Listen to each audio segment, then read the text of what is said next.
happy St. Patrick's Day. I think I'm going to play on my wonderful viola here a really fun little jig I wrote called the Blarney Stone.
Boy, that was fun. But you know what? I think this viola needs new strings. I got this wonderful viola a little bit less than a year ago, and you know I haven't changed the strings on it yet. So let me do that. Let me come back with all the supplies I need to change those strings. Okay, so now I have all the stuff I need to properly put a new set of strings in this viola. Now, why did I think that I needed new strings? Sometimes it's very obvious your strings are actually unraveling, often on a violin. And by the way, what I'm telling you here will work for violin and viola. Often the A is the first to go and it starts unraveling right about here, and you know that right away. Sometimes a string pops. And so it's pretty obvious that we need a string. But if you haven't changed your strings in a year and you're playing a fair amount, and then you should change your strings. A string usually lasts about 250 hours, and you might think that's a lot of playing, but let's say you're at school and you have orchestra, one day, 5 days a week for an hour, that's going to add up to 250 hours pretty quick. So unless you just have that instrument in your case and you never play it, yeah, then maybe you could have your strings on there for quite a long time. But this is certainly overdue. It's a wonderful viola. I bought this last year from my friend Sebastian Zenz, a great master violin maker in Munich. And so he put Eva Perazzi strings on here, and so I'm going to do the same. Those are really good strings. I'm putting on now the gold here. I recommend you use good strings for your violin or viola. Don't buy cheap ones. I like to use Dominant or Parastro or some of those really good strings. There are some high-end also other strings as well. I don't want to get into all sorts of names, but put a good string on your instrument. So how are we going to get started? First of all, we need to have, I like to have a nice towel or something soft to put the instrument on, and a nice clean work place to work with. I have this here, I may need this for a second. I have a pair of tweezers. May or may not need that, but sometimes we need that. Okay, now, since I'm changing all the strings at once, should I take them all off? You could do that, and then everything's going to fall apart and all that. You could do that, but that also takes a lot of pressure off the instrument at once. I sometimes do that if I really want to wipe it down good, but I don't want to take all the pressure off this at once. So I'm going to just change one string at a time, and I'm going to start with the middle ones. So I'm going to start with the D string on the viola. On violin, that would be A. So I'm going to loosen that up, pull that out, save your old strings. They're very handy for many reasons. Number one, you got a spare. And number two, it's a good spare that you can use. Let's say you have to do a performance and your string breaks. You need to change your string. You don't want to put in a brand new one often because they stretch. You'll see these will stretch once we put them in. And so you don't want to have that right before a performance. So an old one is really handy to have. Okay, so I've got that D off there. And now I'm going to take this D out. And here we go. And just so I don't get confused, I'm going to take that D and put it right back in the package that it was in. And put that away. All right, so now here's my D. Now, I'm going to put it in that fine tuner hook there. Now, if you have no fine tuner here on the D, it just hooks into that area there on the tailpiece, okay? And you've probably done this before if you don't have a fine tuner on the D. Now, you kind of thread this almost like threading a needle here, okay? There's a hole here, and let's see. All right, so there's a hole here, and we want to get that into that hole. This is where the tweezers might be handy because the D string on the viola or the A string on the violin is so close to the peg box that often you can't push it all the way through. This one goes through pretty good, but this is a point where maybe the tweezers might be handy, and you pull this through a little bit. So that helps a little bit. So yeah, I have that sticking through. Now, I'm going to wind this around. I'm going to catch the string a little bit, and then I'm going to pull it. This is extremely important. I'm going to pull it to the side of the peg box here. Let me see. So I'm pulling it to the side of the peg box here. So what it does is now the string is going against the side of the peg box. That's what we want. Okay? And this popped out a little bit, but we just pop that back in. And here we go. So this is how you properly want to put in the string. And this is what that looks like. There we are. I can also show the camera here. Here, let's show that.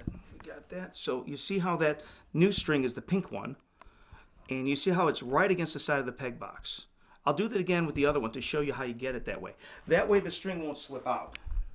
Okay? So, now I'm going to do the G. And again, get this out, pull off the G.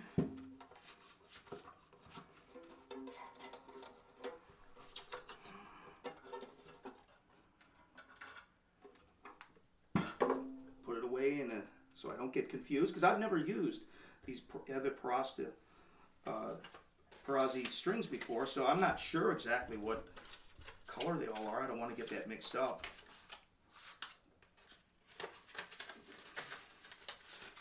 Here we go. That goes over there. And we'll put the G in now. All right. So I'm popping it in here into the eyelet. Now, this G string is a lot easier to put in because there's some more space here, so I don't need the tweezers on this one. And again, I bring it around, I turn it around, and then I catch it here and hold it against the side of the peg box, so that way, again, that string will, you see, it'll just wrap right neatly against the side of the peg box, just like I showed before.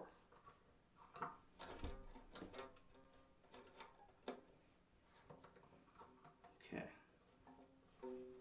All right, we got that one in now. All right, let's go with the C now.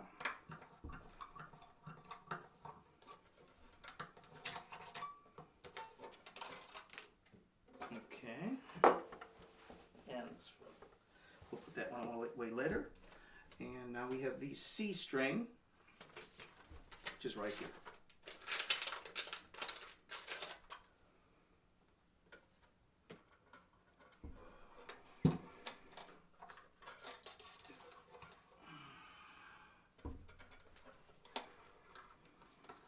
And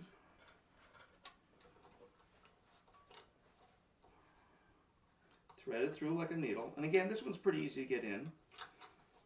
Finding viola strings a little easier to get in sometimes than violin. And the smaller the violin is, really the harder it is to do this. You have a smaller area to work with. Okay, and again, remember, I'm holding it towards the side here so that it then wraps around the peg, but it also goes towards the side of the peg box. And that'll help it to not slip as well. All right, there's your C. And now we have one more, the A.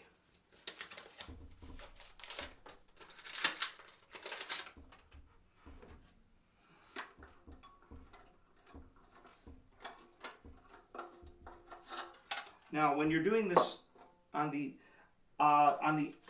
this highest string, especially on violin, you want to be very careful. You can break that string very easily by putting it in too tight. So just be extremely, extremely careful with that one. Okay. All right. Here's the new one. There we go. All right, so let's put this one in.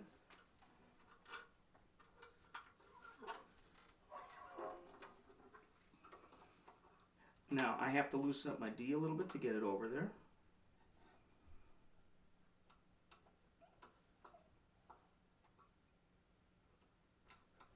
And here we go.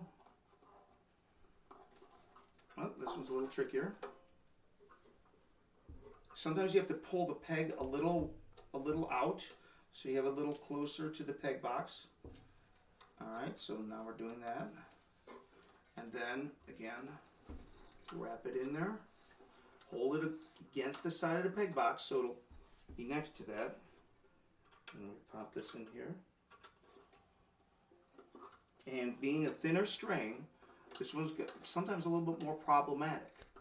And you got to be careful, especially on a violin. So this is the A string on the viola. This would be E on the violin. Okay, now I've got them all in. Now it's very, very, very important that all the strings run free. They don't lay on top of each other, okay? All right.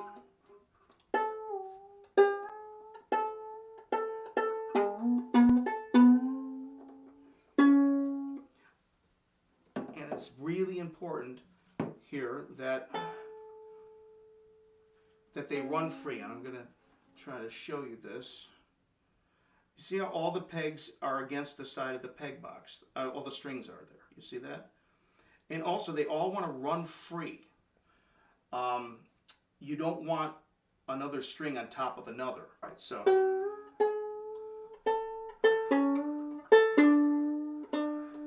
and tune up one string at a time.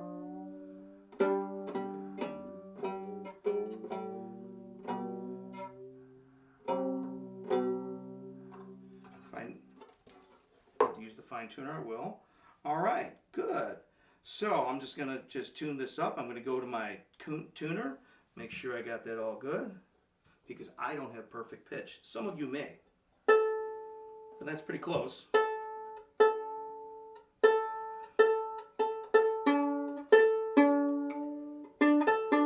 Now,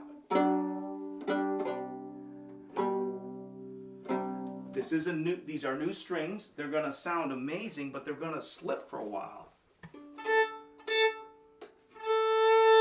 So it won't be good to do a performance.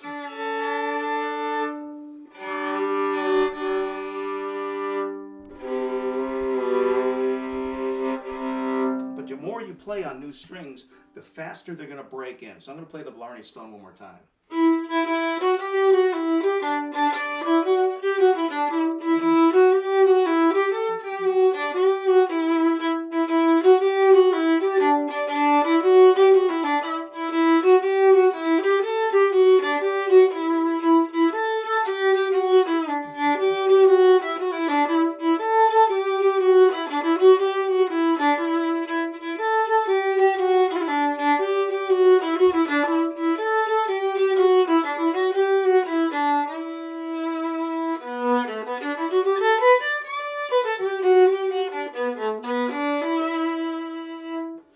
Well, happy St. Patrick's Day. Good luck tuning your or putting new strings into your instrument. Boy, I can't wait to play more on this thing. I think I'm going to play some Bach.